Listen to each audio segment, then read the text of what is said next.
Halo teman-teman, kembali lagi di channel YouTube aku, Vina Ulinuha, dan kali ini karena banyak teman-teman aku yang request tentang rancangan aktualisasi, dan kali ini aku akan membahas sedikit tentang rancangan aktualisasi itu apa sih gitu. Mungkin bagi teman-teman CPNS baru yang diterima ya, saya ucapkan selamat bergabung di per-CPNS-an.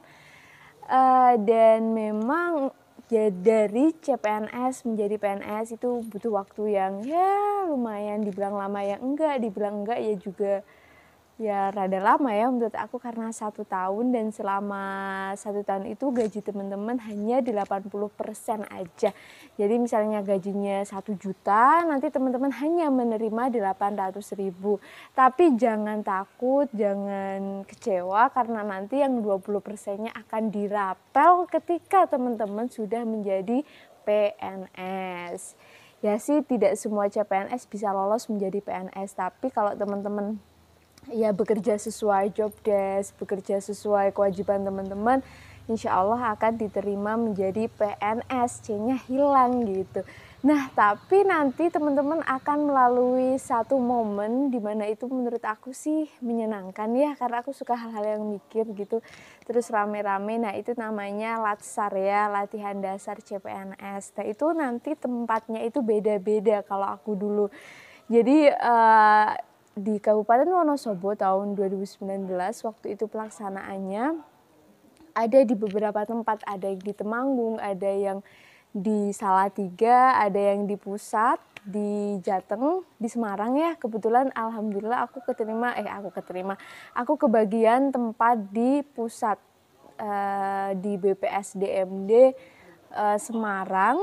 Nah, waktu itu aku satu angkatan di sana. Jadi nanti dari jumlahnya CPNS yang diterima nanti akan dibagi beberapa kelompok atau beberapa angkatan gitu namanya.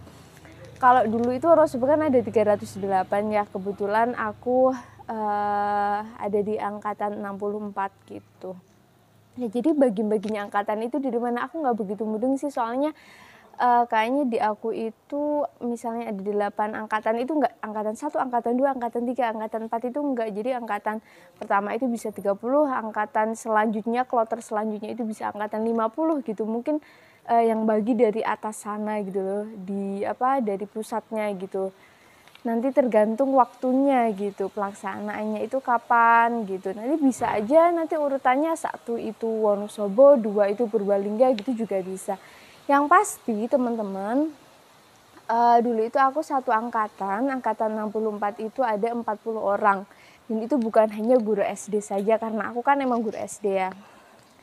Tapi ada juga yang dari dinas lain, dinas perdagangan, terus lingkungan hidup seperti itu. Jadi bukan pure hanya guru SD sendiri, dokter sendiri itu enggak. Campur-campur kalau pas zamannya aku gitu. Yang waktu itu yang jadi satu itu K2. Mereka melalui jalur bukan umum, bukan khusus, tapi mereka jalur K2 yang datanya itu guru yang database-nya udah ada di BKN dan udah mengabdi lama banget gitu, mungkin sampai puluhan tahun seperti itu.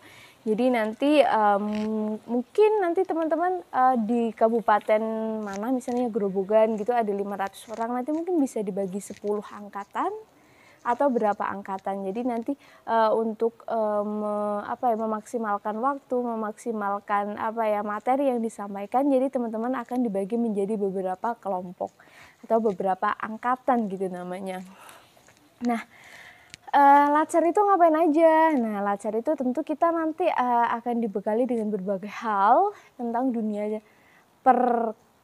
tentang dunia kepegawaian gitu.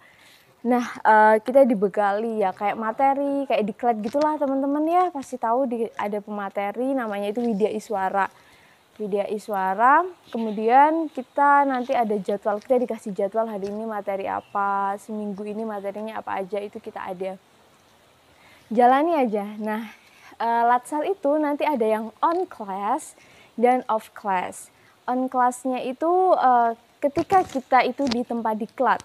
Waktu itu 1 bulan apa berapa hari lah gitu. Kemudian off class itu ketika kita di tempat kerja masing-masing. Kalau aku guru SD berarti aku guru SD. Kalau teman-teman dokter berarti di rumah sakit atau puskesmas, dan dinas ya berarti di dinas, seperti itu teman-teman. Habis itu habis itu nanti on class lagi, yaitu 3 hari 4 hari 3 malam itu buat mempresentasikan kegiatan atau aktualisasi yang teman-teman lakukan dan perpisahan, seperti itu. Nah, di sini yang bakal aku jelasin bahwa pada saat on class yang pertama itu teman-teman akan dibekali dengan yang namanya aneka. Nah, aneka itu apa? Nanti teman-teman bakal tahu itu. Ada buku diklatnya juga, itu ketika teman-teman diklat di tempat pelatihan itu, atau mungkin karena ini pandemi mungkin itu ya di kabupaten masing-masing. Aku juga nggak kurang paham, yang pasti teman-teman pada saat latsar itu yang pertama itu akan dibekali tentang ya bela negara dan sebagainya. Tapi semi militer enggak gitu.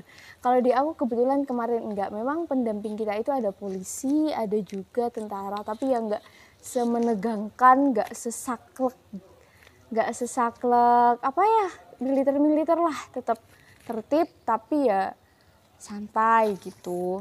Kemudian ada senam pagi, ada apel-apel gitu, ya gitulah. Itu asik banget sih menurut aku. Walaupun kadang aku mengantuk gitu kalau di kelas.